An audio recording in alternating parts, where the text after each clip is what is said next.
Olá, pessoal, sejam bem-vindos ao canal Hora Aula. Eu sou o professor Lucas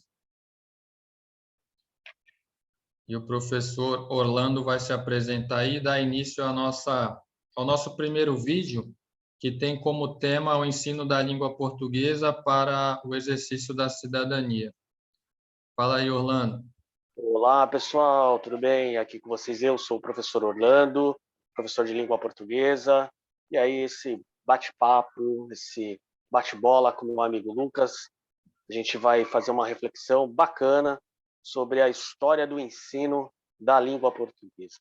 A gente vai tentar responder, de repente, nessa conversa, né, Lucas?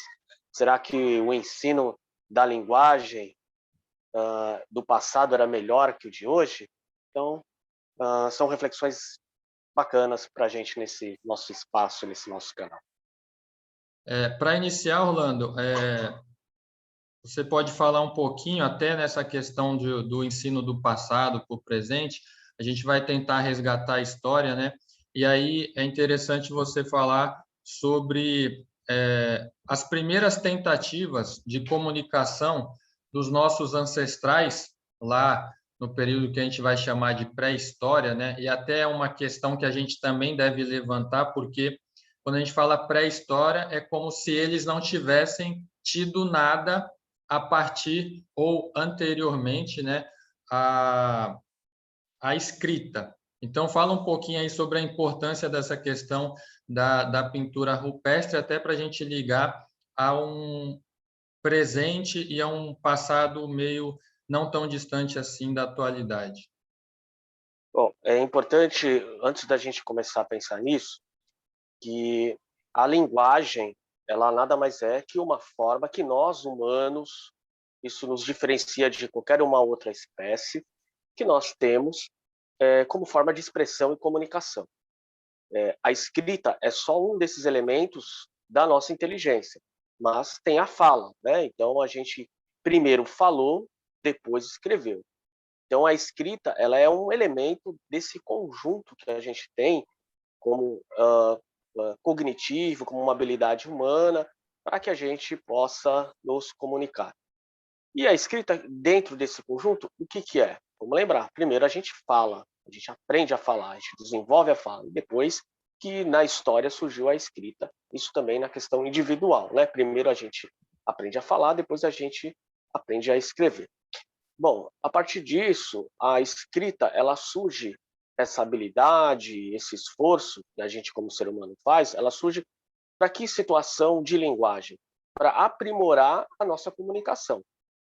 Então, se a gente pegar como o Lucas falou, vamos pensar que os homens, o homem na sua história e na sua existência, ele sempre fez algum esforço de aprimorar essa comunicação indo para a forma escrita. As pinturas rupestres, como você colocou, Lucas, ela é o início dessa tentativa. Então, você tem lá, o que você tem de elementos escritos na pintura rupestre? O cotidiano daquelas comunidades. Então, ali você consegue perceber cotidianos de caça, cotidianos religiosos, elementos da cultura de uma comunidade da época em que não era assim decodificada a língua como uma forma de alfabeto como conhecemos hoje, mas já era uma escrita para tentar expressar e deixar uma marca de registro de hábitos daquela comunidade. É interessante, eu vou compartilhar a tela rapidinho para o pessoal compreender aí a questão das pinturas rupestres, porque eu acho interessante essa situação que mostra para a gente exatamente o que são as pinturas rupestres e esse esforço que você falou aí da questão da comunicação e de expressar aquilo que eles viviam, o cotidiano. Tá? E aí está uma pintura rupestre do que a gente está falando aqui, o próprio nome já diz, né? A pintura nas pedras, tentando retratar de alguma maneira ou o cotidiano ou, em alguns grupos, situações, fenômenos naturais, enfim, que eles não conseguiam compreender, não entendiam, e aí acabavam retratando isso em pedras de uma forma para deixar registrado, enfim, cada grupo tinha a sua forma, né, de compartilhar e de registrar esses acontecimentos. E aí, continuando na questão aí da comunicação, com o passar do tempo, você pode falar um pouquinho também, a gente vai chegar em comunidades ou civilizações, sociedades, enfim, que vão utilizar, se você quiser puxar um pouquinho antes disso, mas que vão utilizar a comunicação e o domínio sobre a forma escrita, ou até mesmo sobre a fala, sobre os registros, para começar a dominar, a subjugar outros povos. Você poderia também dar uma palhinha aí sobre isso? Vamos lá, Lucas. E aí o legal nessa nossa conversa, né? Você, professor de história, e professor de língua portuguesa, né? A gente está mostrando que tem um filósofo que eu gosto muito, Edgar Morin, ele fala exatamente isso, que o conhecimento ele é unificado. A gente acaba separando esse conhecimento e depois a gente esquece. Ele fala que é uma falha da escola de juntar todos esses conhecimentos que, no caso aqui, a gente está estudando a história da escrita, então você tem a parte histórica, né? E vamos fazer uma reflexão da parte da linguagem e depois esquece de juntar, mostrar que as disciplinas elas se juntam para tratar esse conhecimento. Você sabe, a partir do que você colocou, ela vai se tornar, segundo as pesquisas que a gente tem, que como um código que a gente conhece hoje, um código de alfabetização, a partir de uma civilização muito antiga, no Iraque, que são os sumérios, né? Então, eles são os primeiros que a gente sabe que começa a decodificar, a criar um código, quer dizer, um código de escrita para fala, né? Então surge, então vamos dizer, um alfabeto e aí uma escrita. E é claro que a partir dali não são todos que vão ter acesso a isso. E isso vai permear a nossa reflexão, né? A questão de por que as sociedades ela não leva os povos para vamos dizer assim, esse letramento, né? Para esse conhecimento, para essa alfabetização. Não, a gente vai ver que isso será domínio das elites. Então, as elites vão ter acesso a esse domínio escrito, enquanto os povos, vamos dizer que não são os povos de fora, né? Entre eles mesmos, né? Você vai ter um povo sem acesso e que vai ser sempre subjugado, escravizado, e isso vai durar até nossos dias, a gente vai perceber que isso acontece, né? Então, a partir dos sumérios, você já vai ver isso. Os gregos, por exemplo, também, que vamos dizer que é a raiz da democracia dentro daquele contexto deles, também tinha isso. É lá que surge a palavra pedagogo. Pedagogo nada mais é que um escravo letrado que, a partir de eles ter alguma habilidade melhor na escrita, ele já ajudava as crianças dos gregos, no caso das elites, no processo da aquisição do conhecimento, vamos dizer, da alfabetização, do conhecimento de forma em geral. Então, nesse percurso da história, a gente vai chegar aos nossos avós, né? A gente vai ver isso no Brasil mesmo, né? E aí eu vou abrir um espaço para você. Por exemplo, no nosso período escravocrata, né? Os africanos que tinham conhecimento, não sei se você conhece isso, mas o único registro escrito de um escravo, de um africano, sobre a história do Brasil, é um homem chamado Bakwakwa. Ele era muçulmano, sabia escrever, logo aprendeu o português aqui, e ele se tornou um problema, né? E a partir do Bakwakwa a gente começa a perceber por que a pessoa alfabetizada se torna um problema para as classes dominantes. E a história do Bakwakwa é muito bacana, porque ele consegue depois fugir, ele volta, ele vai para os Estados Unidos, e lá já tinha, onde ele chegou, se não me engano, em Nova York, já não se aceitava a escravidão, e ele já foi com um plano, né? Ele foi fazer um trabalho no navio para levar do Brasil para Nova York, eu não lembro o que era exatamente o que ele levava, e ele chega lá, eu fujo, e como lá a escravidão não é permitida, eu consigo, de repente, me livrar desse sistema. E assim ele faz. A gente tem aí uma revolta muito... Eu esqueci a revolta, você me lembra aí, também de escravos. Na Caramba, me América fugiu. Central ou aqui no Não, não, aqui Brasil? no Brasil, que eles Malês, também eram muçulmanos, não, que eram muçulmanos, os a malês, revolta dos isso, malês. os malês eram muçulmanos, né? E os muçulmanos, o fato de eles trazerem a religião, eles eram letrados e também trouxe um problema enorme. E os comerciantes de escravos, a elite escravocrata daqui, eles não queriam os escravos letrados, né? Isso nunca. Tanto é que o acesso à escola foi negada e até hoje isso reflete no que a gente discute bastante, nessa questão da desigualdade, né? E aí, acrescentando sobre o que você falou, que a gente estava falando sobre a subjugação, o domínio daqueles que sabem sobre os que não sabem, é interessante na história também do continente africano, porque quando você apaga ou quando você tenta, de certa forma, não tornar pública a história de um povo, você meio que, de certa forma, justifica o seu domínio sobre ele. Então, não só com a escrita, mas, por exemplo, o continente africano, ou até que provem o contrário, novos estudos sejam feitos, o ser humano surgiu no continente africano e se espalhou pelo planeta. O continente africano tem milênios de conhecimentos e de histórias e seus reinos, os impérios. Os africanos que vieram para cá eram escravizados, né?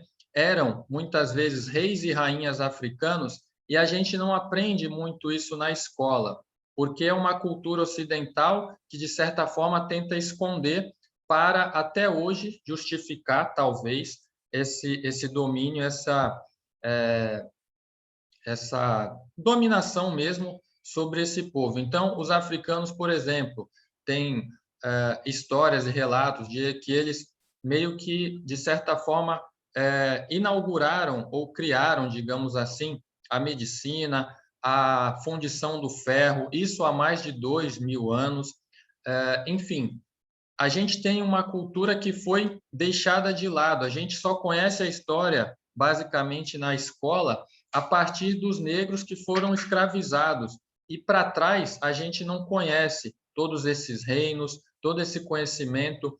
A gente vai falar um pouquinho dos griots, né, que são a cultura ancestral de respeito aos mais idosos, aqueles que possuem um conhecimento riquíssimo e que passam isso oralmente e não escrito para os mais jovens. Enfim, essa cultura africana ignorada também tem um pouquinho dessa questão histórica, não exatamente da língua, mas de tentar apagar a história rica desse povo para justificar uma dominação. E aí, voltando um pouquinho sobre o que você falou da linguagem, que não precisa ser exatamente escrita, também tem a questão das inteligências múltiplas, né? A gente na escola vê muito ainda certas escolas, professores muito bitolados na questão do aluno não aprende, ele não escreve, mas todo mundo tem uma limitação. E se o aluno tem uma facilidade com o esporte, vamos aproveitar isso para que ele aprenda a história através do esporte, que ele aprenda a matemática através do esporte. Enfim, é uma questão que também, se a gente jogar para a educação como um todo, é bacana de a gente compreender. E aí, se você quiser falar um pouquinho dos griots e de tantas... Jesus, por exemplo, que você deu o exemplo que não escreveu, mas tem a história dele aí, enfim, fica à vontade. Vamos lá, né? É que na sua fala a gente está tentando mostrar o quanto a oralidade, as narrativas orais, elas são muito enriquecedoras e antecede, né, a escrita e ela ficou para trás, né? E ficou estrategicamente, como você colocou, a ideia de apagar a memória do povo dominado, que seria o povo colonizado.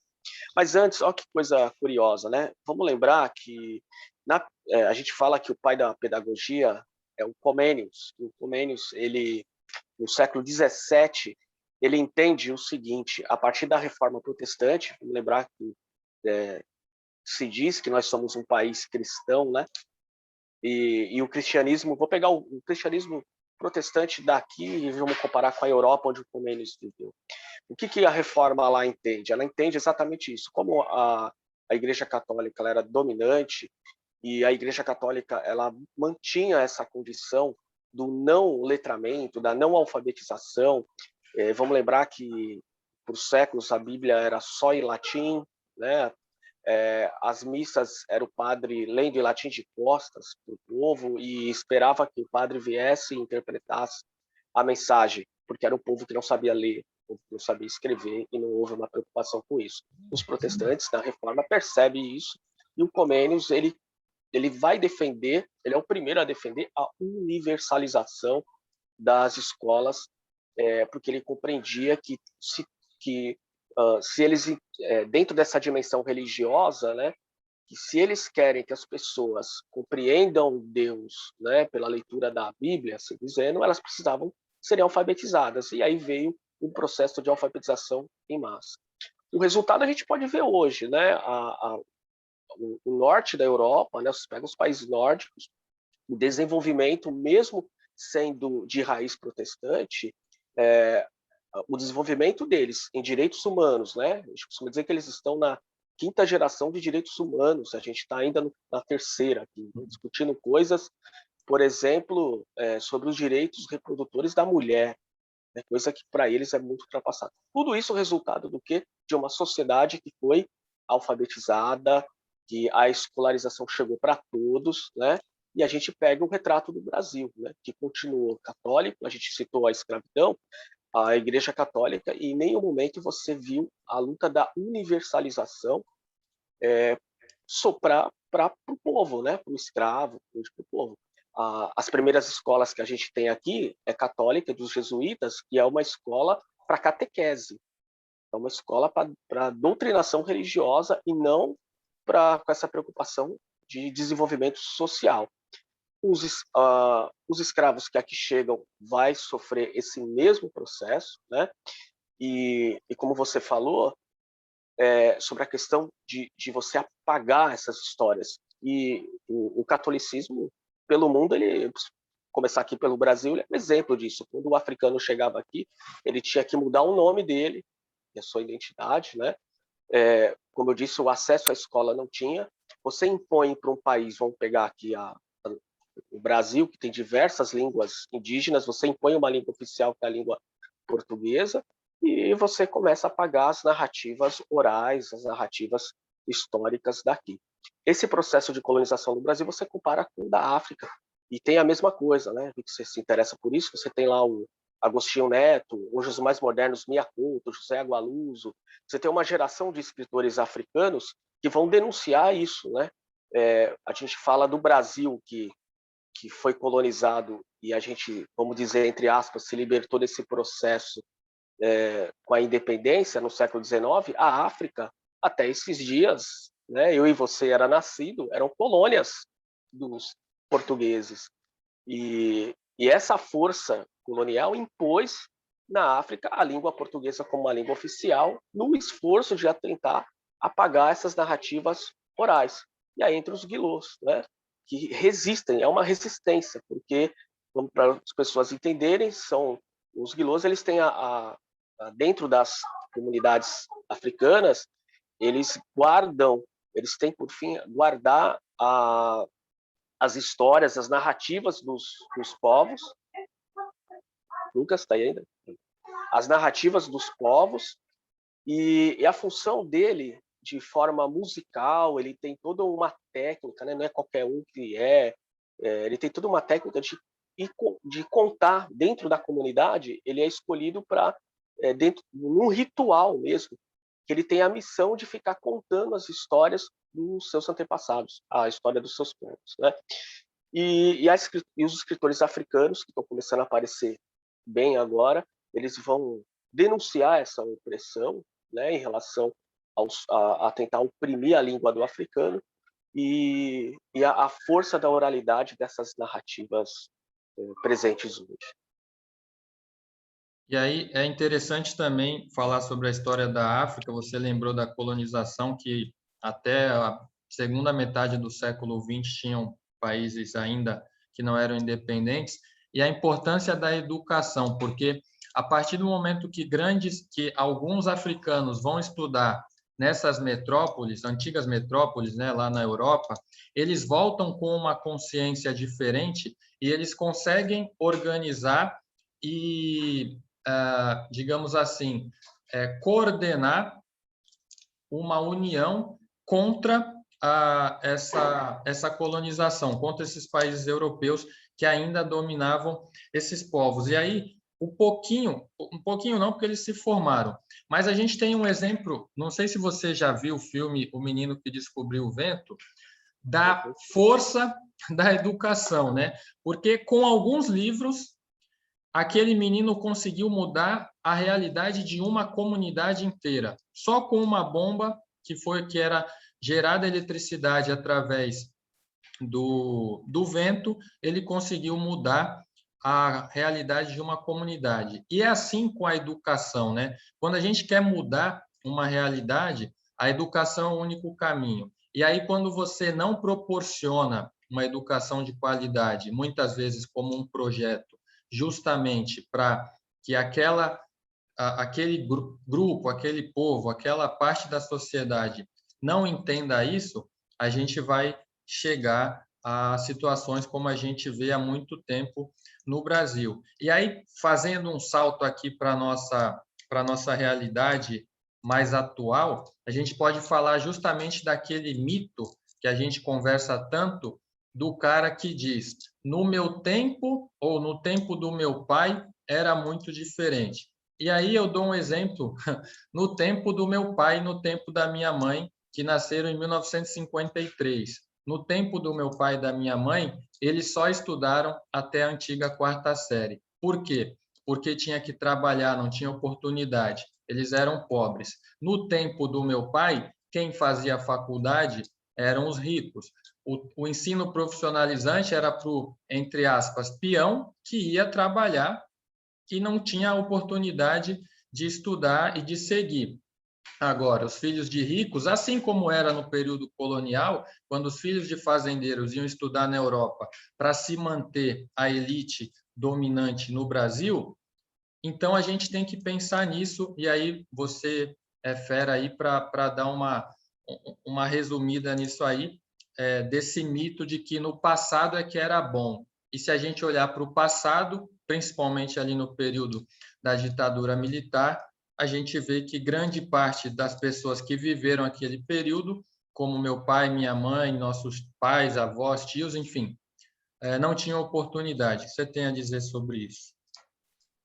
Vamos lá, a gente está falando em linguagem, o mito ele é uma linguagem, né? Então vamos dar um conceito sobre o mito, que nada mais é do que a tentativa nossa de humanos de dar uma explicação para aquilo que não é conhecido, né? Então, para até amenizar os nossos medos, a gente, como ser humano, cria uma explicação não científica para aquilo, né?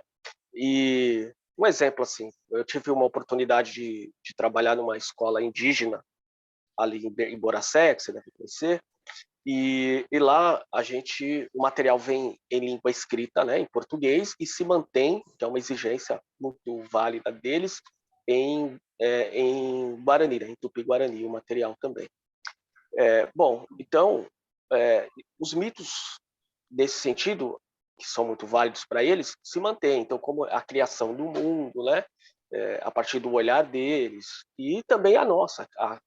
Quando eu digo a nossa, que somos uma sociedade aqui predominantemente cristã, eles têm medo de assumir que as explicações que estão lá, elas são mitos, são mitológicas. É uma linguagem, é uma tentativa de explicar o desconhecido que não tinha o apoio da ciência. Por que isso é importante falar? Porque quando a gente vai para a escola ela é um lugar de desmistificar, porque a escola ela teria que ser um lugar do saber científico. A minha luta, né, vamos dizer que é uma militância da escola pública, é que os professores tenham uma formação técnica adequada que consiga compreender esse papel de que a escola é um espaço que a criança pobre vai ter o primeiro contato com uma instituição que vai lhe trazer o saber científico. Então, alguns mitos que ele traz de casa eles precisam ser desmistificados nas aulas que serão técnicas, científicas, né? Uma coisa engraçada, se é de história, você vai gostar disso daí. Um dia, um colega professor, ele questiona, por exemplo, se o homem primitivo ele era mesmo inteligente, aquela era uma inteligência, não era uma espécie de macaco. Só que você vai levar para uma aula, o que você tem que explicar para o aluno? O que a ciência faz? A ciência trabalha com evidências científicas, né? E ela fala, nesse momento eu cheguei até aqui, então o processo é contínuo, vai avançar mais. Então, quando você acha um fóssil, um ser humano, que ele tem lá o seu esqueleto assim, mais corcundo, a cabeça diferente da nossa hoje, como é que ele se conclui que aquilo você tem um ser inteligente? Porque junto com aquilo, com aquele fóssil é encontrado ferramentas, você mostrou as pinturas rupestres, então são técnicas ou materiais que mostram que aquele ser é um ser inteligente. Então, é isso que tem que levar para a sala de aula. Então, nós somos processo dessa evolução, que vai afrontar mesmo a tese criacionista. A escola é esse espaço, né? E nós somos, e ela é evolucionista, não é porque se acha que é. Ah, tem que aceitar as duas. Não, a escola ouve, sim, leva para dentro, mas ela tem que ofertar para ele a ciência. Ó, ele é científico porque a razão é essa, aquele ser era inteligente. E esses mitos, Lucas, ele vai depois para isso que você acabou de falar. Porque na minha época a escola era melhor, na época dos meus pais a escola era melhor. Vamos lá.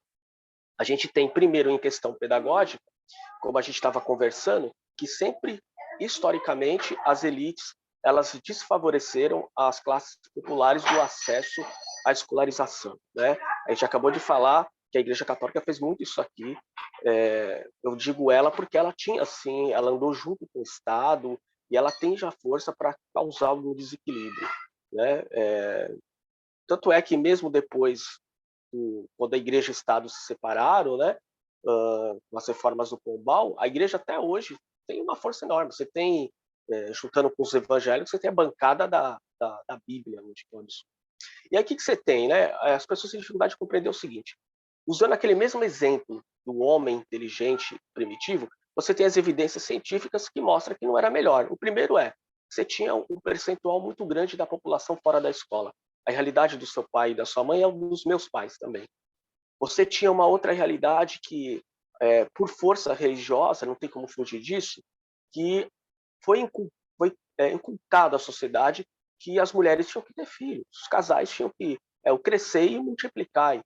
A média de filhos, não sei você, minha avó teve 9 filhos, minha avó materna, a minha avó paterna também, né? Fora os que morreram. Olha a pobreza, como é que essas pessoas iam para uma escola? Nunca, né? Depois disso, aí você vem uma reflexão de currículo, né? Eu costumo brincar, algumas pessoas falam assim, porque a matemática, a língua portuguesa é melhor. Não é. Você pega hoje, no outro espaço que a gente voltar, eu mostro, você pega o currículo de língua portuguesa hoje, ele precisa trabalhar nos alunos a ideia de produção de texto dentro de um gênero. Então, ele tem que saber quando ele escreve dentro de uma tipologia narrativa, quando aquela narrativa dele é um conto, é um romance, é uma crônica, um artigo de opinião, ele aprende a escrever assim. Você vê que na minha época e na sua, não era assim.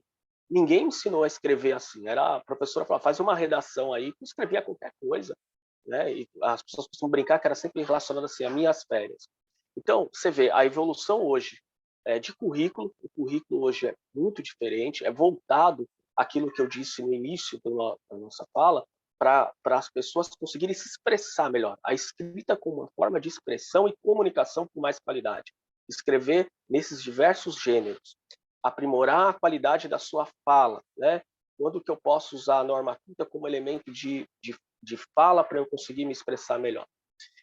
Coisa que os nossos pais não tiveram, nossos avós muito menos, e nem eu, nem você. Porque se a gente pensar na nossa época, como eu te falei, ninguém nos ensinou a produzir textos nesses diversos gêneros. Então, são mitos com evidências empíricas que a escola do passado nunca foi melhor, e esse melhor é você acreditar que, mesmo sendo para poucos, porque você tinha a maioria fora da escola, então eu costumo falar, quem disse que é melhor é porque acha melhor que a maior parte da população não tem acesso à escola.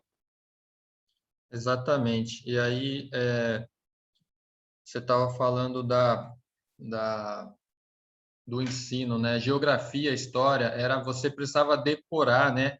O ano da Revolução Francesa, da Revolução Industrial, o ano da, da Revolução Inglesa, Primeira, Segunda Guerra. Você não tinha uma contextualização. E talvez hoje o grande problema de pessoas que não entendem essa educação como libertadora, no sentido de você conseguir enxergar como o mundo funciona, né?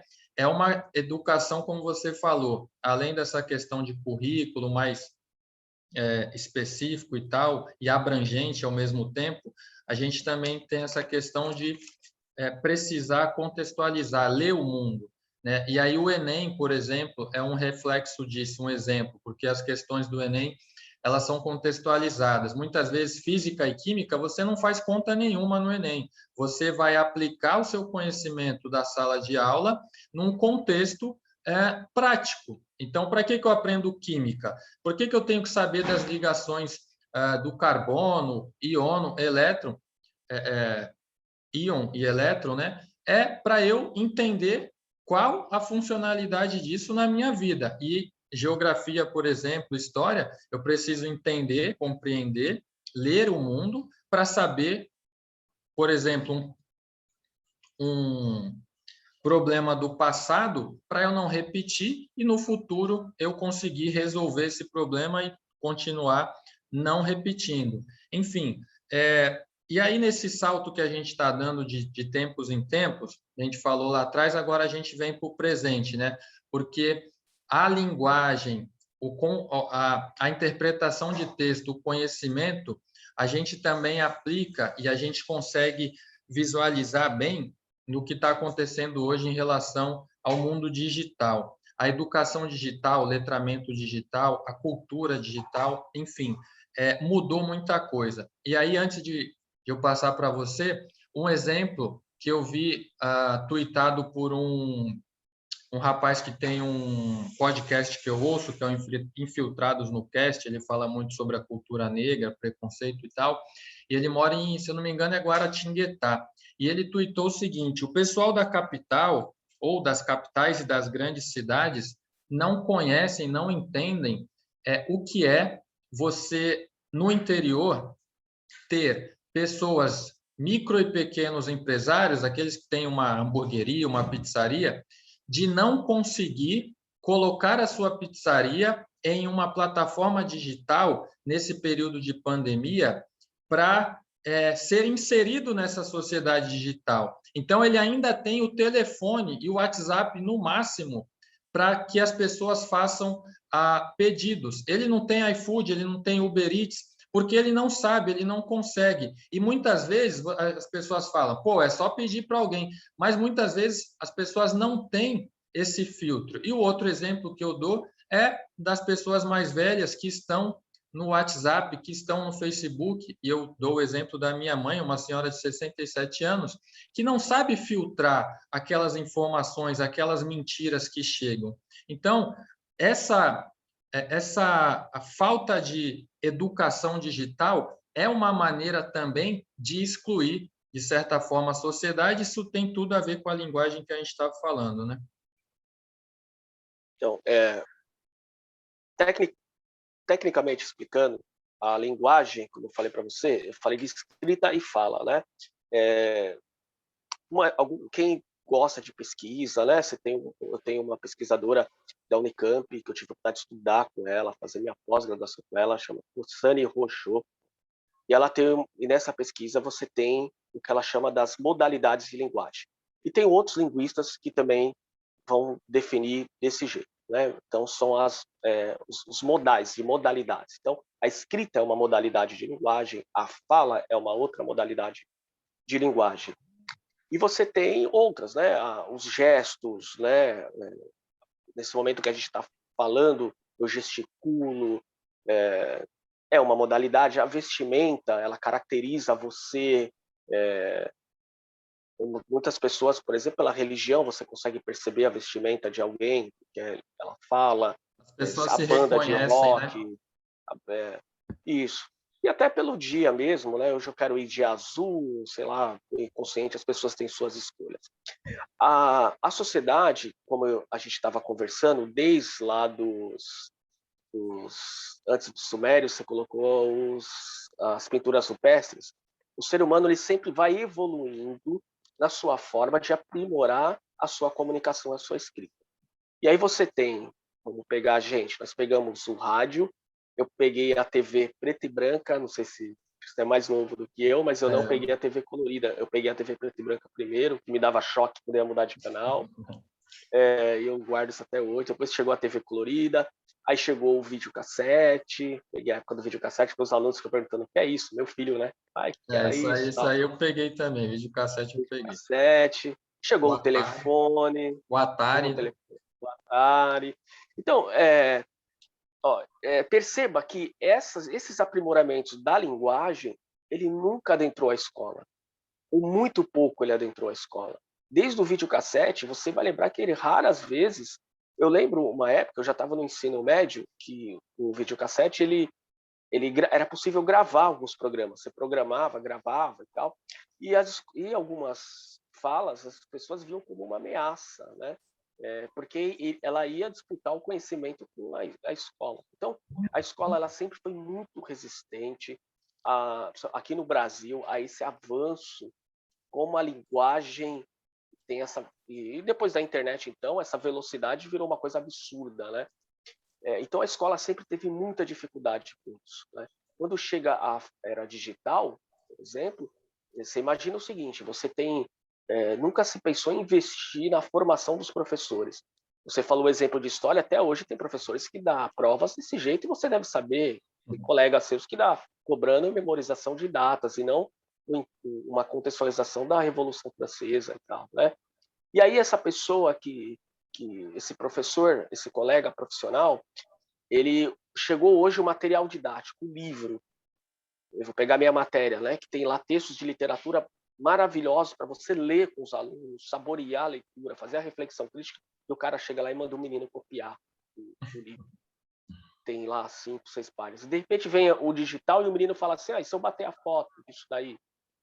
E aí ele começa a ter um monte de opções que ele vai aprender do mesmo jeito, ele percebe, só que isso se tornou uma ameaça para o professor. O que ele faz? Ele toma um celular, ele vai criando diversos meios de resistência, né?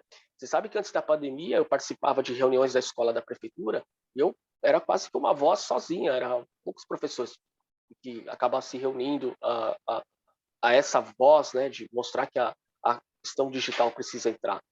E aí eu tinha reuniões de direções de escola dizendo que tinha que ter um cesto lá para poder o aluno deixar o celular dentro. Aí logo veio a pandemia, mudou tudo, né? A gente fala, estão percebendo isso. Então a escola, ela, para a gente exercer a cidadania, a escola tem esse papel. Ela precisa preparar, você falou do Enem, que é exatamente isso. Eu tenho que preparar um cidadão que saiba exercer sua cidadania. E ler e escrever é um exercício de cidadania.